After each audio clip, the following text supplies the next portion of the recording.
Open the valve in the cylinder oil supply line. Switch on the electrical power supply.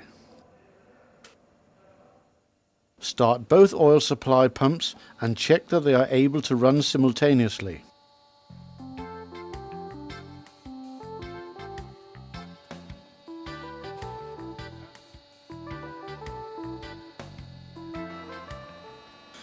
Check that the pressure drop indicator for the pressure filter is green. Also check that the hands on the pressure drop gauges for both suction filters are in the green area. Check that the oil pressure is between 40 and 50 bar. Press the pre-lubrication button on the operating panel and check each of the feedback indicators to confirm that all lubricators are functioning properly. Set both pumps to remote control.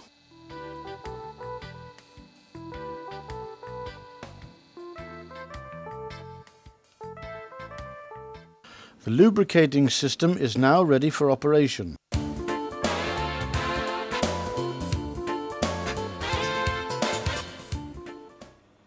When the auxiliary blowers are started up, the lubricating system will automatically start and carry out the pre-lubrication process. If the engine is not started up within a certain period of time, the lubricating system will return to the standby mode and then start automatically when the engine is started. Check that one of the pumps starts automatically when the engine starts and that no alarms have been activated. Check that the pressure builds up to 40 to 50 bar and check each of the feedback indicators to confirm that all lubricators are functioning properly.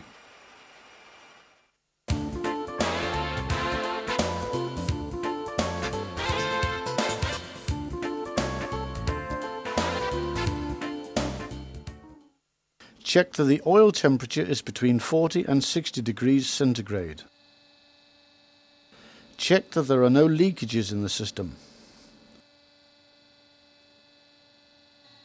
Check that the pressure is between 40 and 50 bar. Check each of the feedback indicators to confirm that all lubricators are functioning properly. Feel the lubricating pipe for pressure surges, the presence of which indicate that the lubricating points are being supplied with oil. Make regular checks, for instance in connection with the scavenge port inspections, that each lubricating point is functioning correctly. Start the lubricating system and press the pre-lubrication button to inject oil into the engine cylinders. Use a mirror inserted through the scavenge port to check all lubricating points. Regularly measure the cylinder oil consumption via the cylinder oil tank and use these measurements to calculate the cylinder oil feed rate.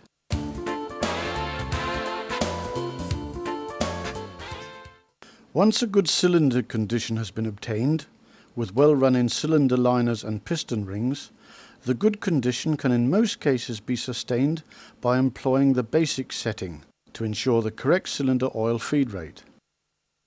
The basic setting corresponds to the reading 100% on the operating panel. When running in cylinder liners or piston rings, or in the event that abnormal cylinder conditions are detected during one of the regular scavenge port inspections, the feed rate of the relevant cylinders may have to be adjusted. See Instruction Book, Volume 1, Operation, Chapter 707. The feed rate of an individual cylinder can be adjusted via the operating panel. Press Setup and Enter simultaneously to enter the setup mode.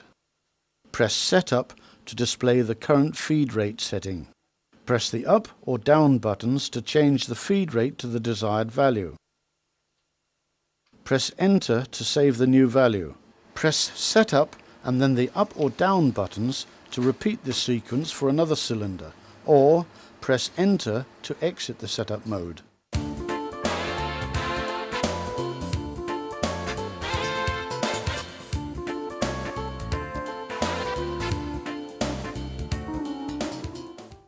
Before starting any disassembling work, stop the engine, Shut off the starting air distributor. Block the main starting valve. Engage the turning gear. Open the indicator cocks and switch off the electrical power supply to the pump station.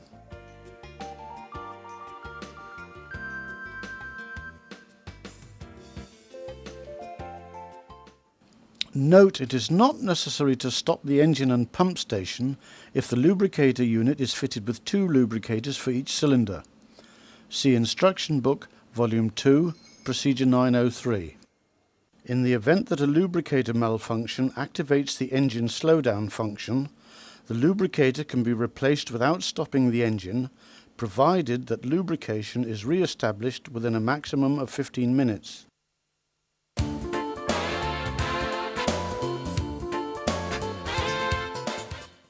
Close the supply valve and then open the equalizing valve by turning both handles to a horizontal position. Loosen and remove the screws from the cover with lubricating pipes.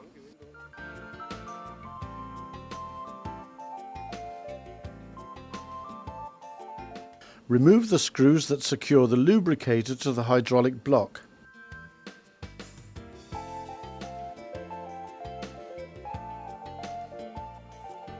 Disconnect the electrical plug and remove the lubricator.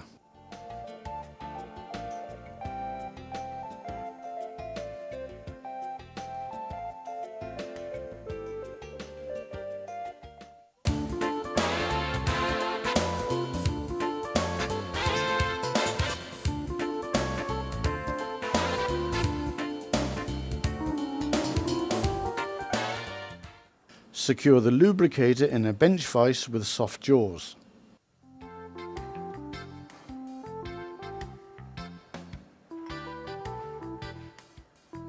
Unscrew the oil accumulator and the adjusting screw.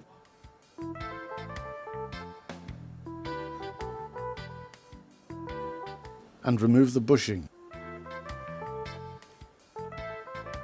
Discard the O-ring from the adjusting screw. Remove the screws that secure the cylinder block to the housing and remove the cylinder block.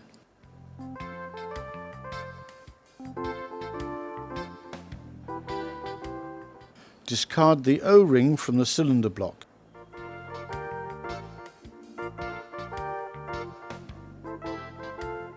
Remove the spring and the actuator piston and remove the plungers.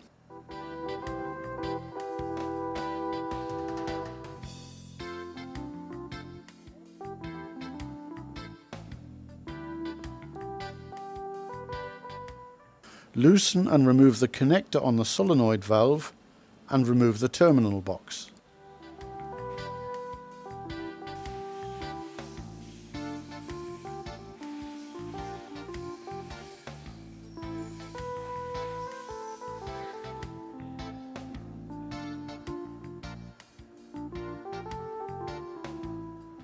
Carefully unscrew the feedback sensor.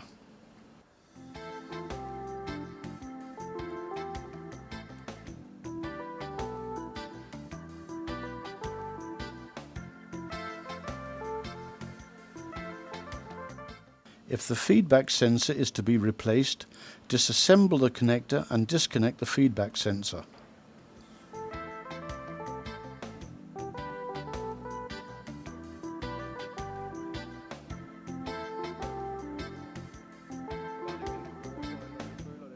Mount the new feedback sensor after fitting it with a new O-ring.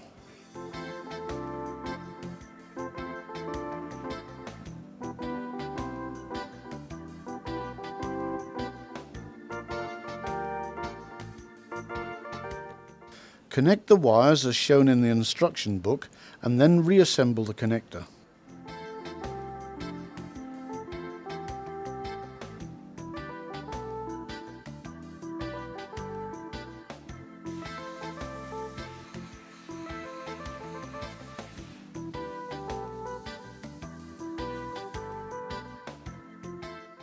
Place the cylinder block in a bench vise with soft jaws and remove the non-return valve cover.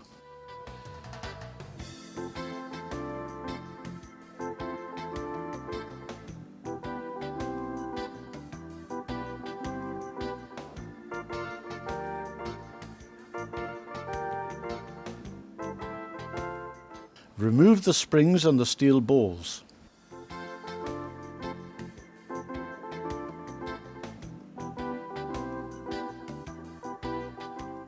Remove and discard the O-rings.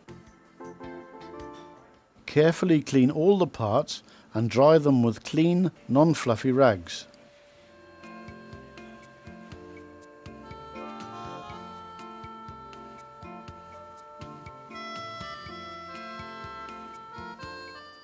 Inspect all seats and ceiling surfaces with a magnifying glass.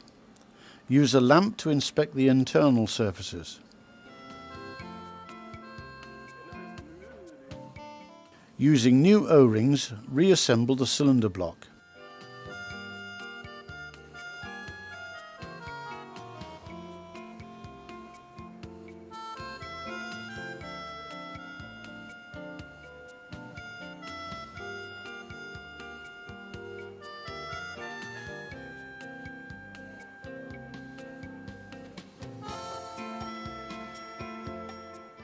Insert the screws so that they just engage in their threads.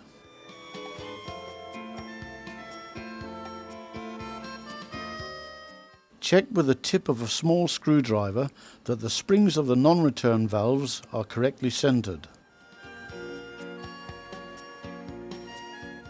Fully tighten the screws.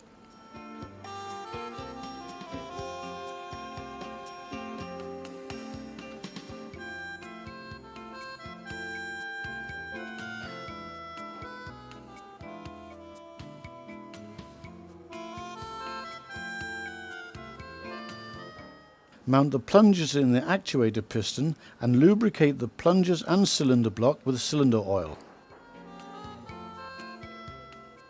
Insert and align the plungers in the cylinder block.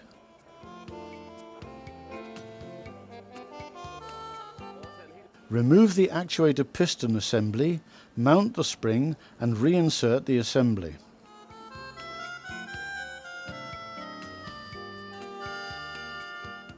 Check that the plungers can move freely.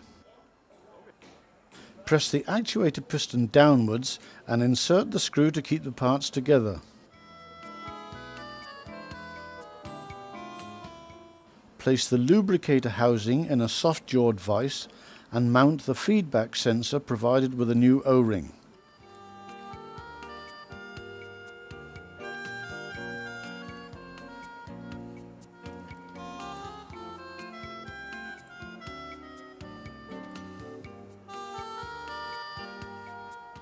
Check that the end of the sensor does not protrude into the cylinder for the actuator piston.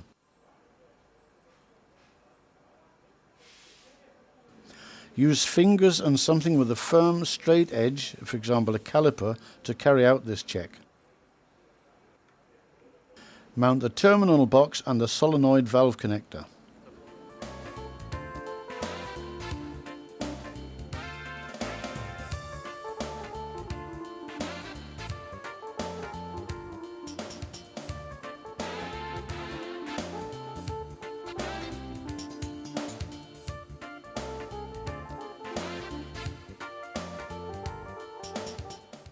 Lubricate the housing and mount the cylinder block assembly.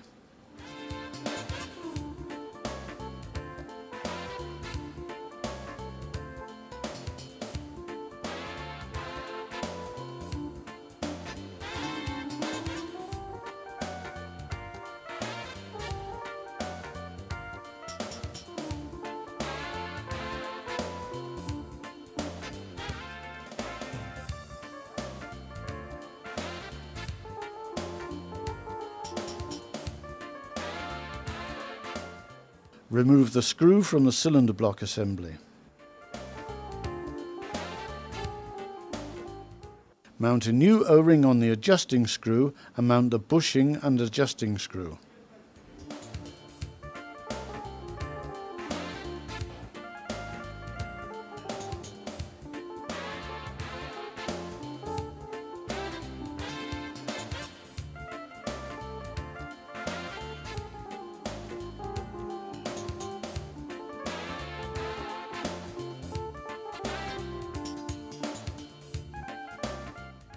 check the condition of the gasket before mounting the accumulator. Finally, mount the oil accumulator.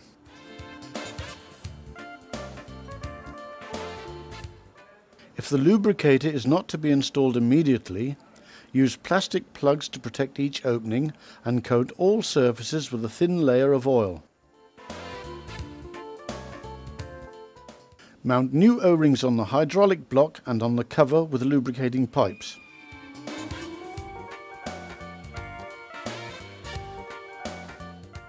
Carefully mount the lubricator and secure it to the hydraulic block with the 4 screws.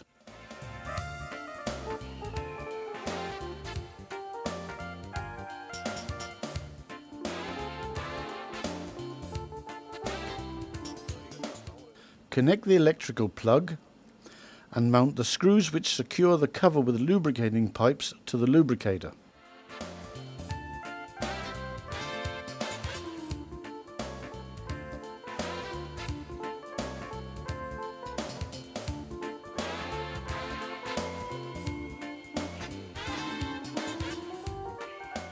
Finally, close the equalizing valve and then open the supply valve by returning both handles to the vertical position.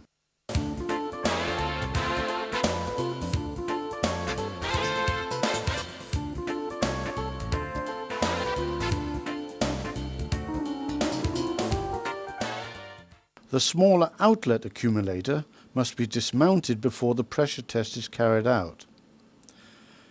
If there is room, the larger inlet accumulator can be tested while mounted. Note: it is not necessary to stop the engine and pump station to check the inlet accumulator if the accumulator is equipped with a cut-off valve and a mini-mesh drain connection. See Instruction Book Volume 2, Procedure 903.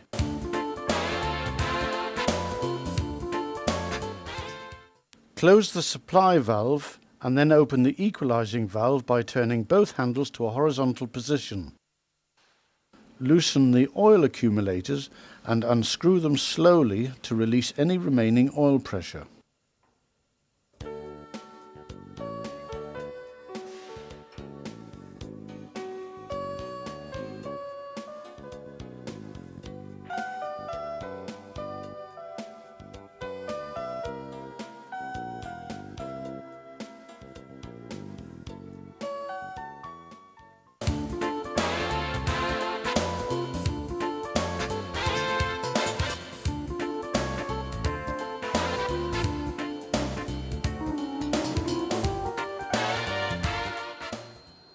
Connect the hose to the reducing valve and to the filling valve. Insert a copper gasket and mount the 0 to 60 bar pressure gauge.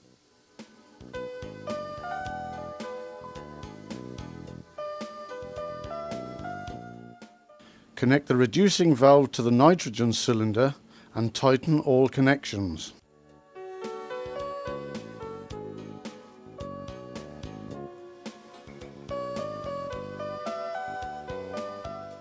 Secure the inlet accumulator in a bench vise with soft jaws and remove the plastic plug. Carefully clean the sealing surfaces of the accumulator and the filling valve and mount the filling valve.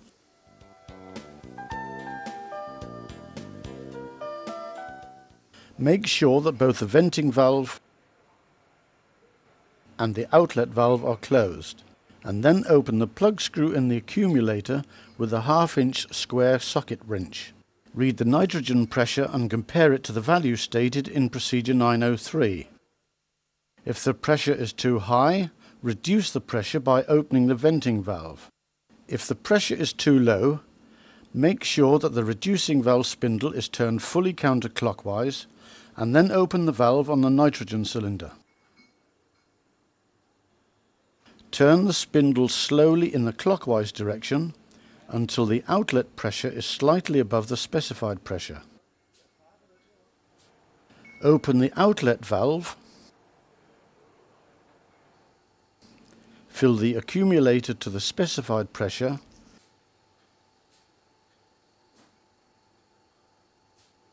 and then close the outlet valve.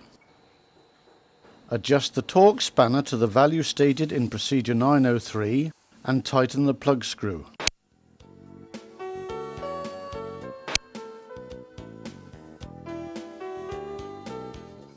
Open the venting valve, close the valve on the nitrogen cylinder, then open the outlet valve and turn the spindle fully counterclockwise.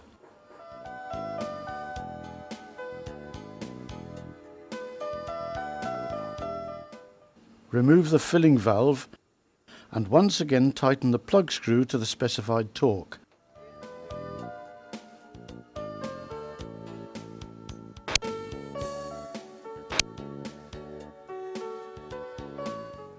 Finally, mount the plastic plug.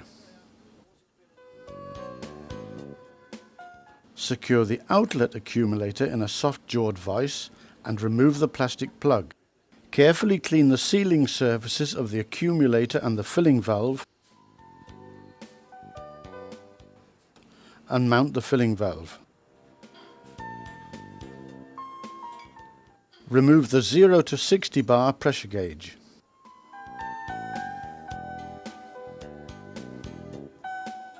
Fit a copper gasket and mount the 0 to 10 bar pressure gauge. Repeat the pressure testing procedure. Refer to procedure 903 for the specified nitrogen pressure.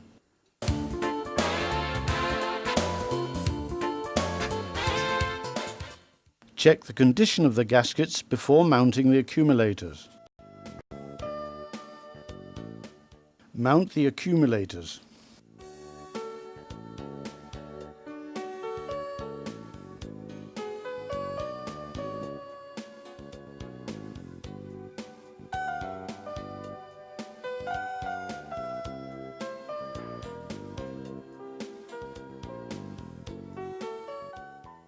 Finally, close the equalizing valve and then open the supply valve by returning both handles to the vertical position.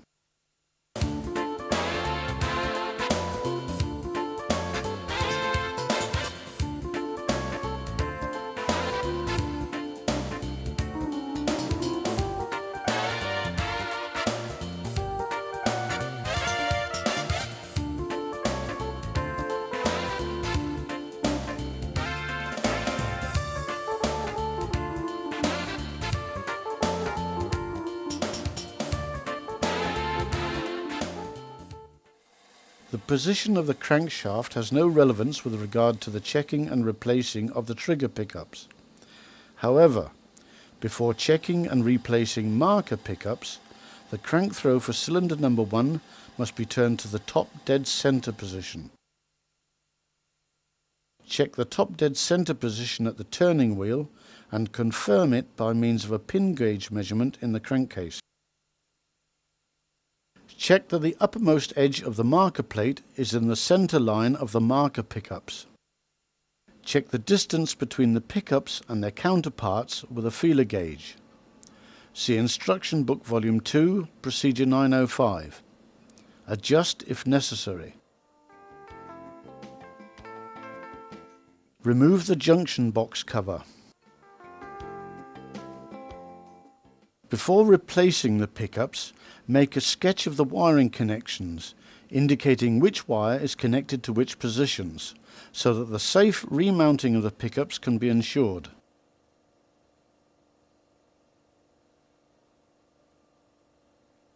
Loosen the nuts, lock nuts and wires, and replace the pickups.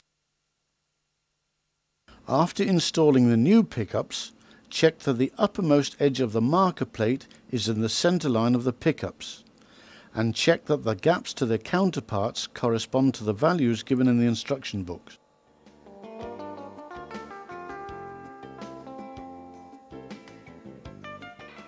Finally, reinstall the junction box cover.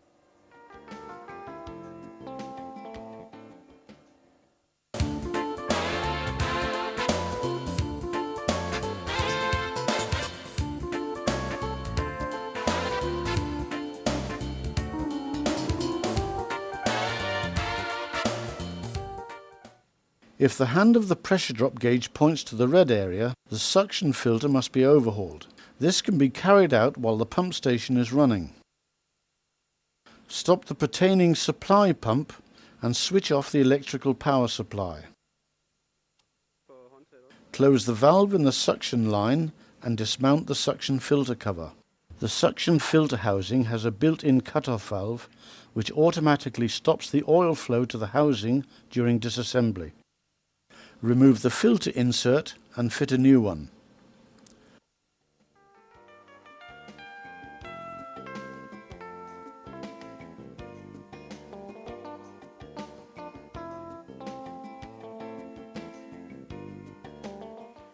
Mount the cover.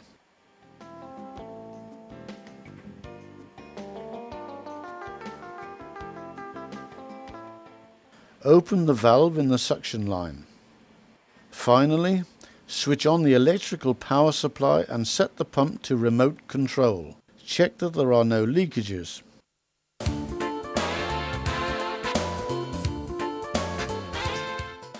If the pressure drop indicator is red, the pressure filter must be overhauled. This can be carried out while the pump station is running. Turn the handle of the valve so that the oil bypasses the filter. Dismount the filter housing and replace the filter insert with a new one.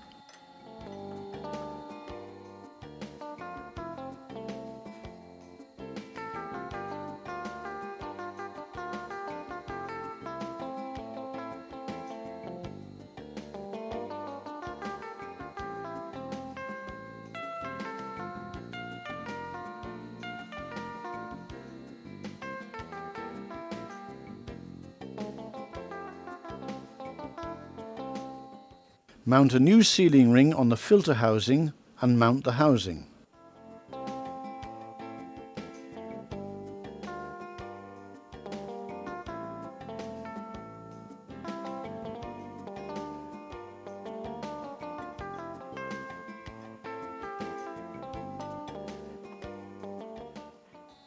Reset the pressure drop indicator, if this has not already been done automatically, and turn the handle of the valve so that the oil passes through the filter. Check that there are no leakages.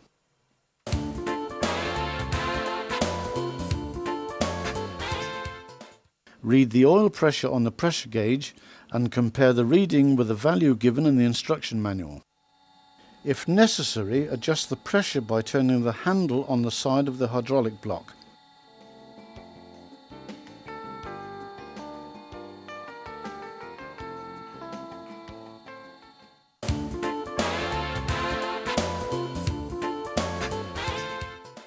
The hydraulic block is fitted with a number of cut-off valves, which allow the pertaining components to be replaced while the pump station is running.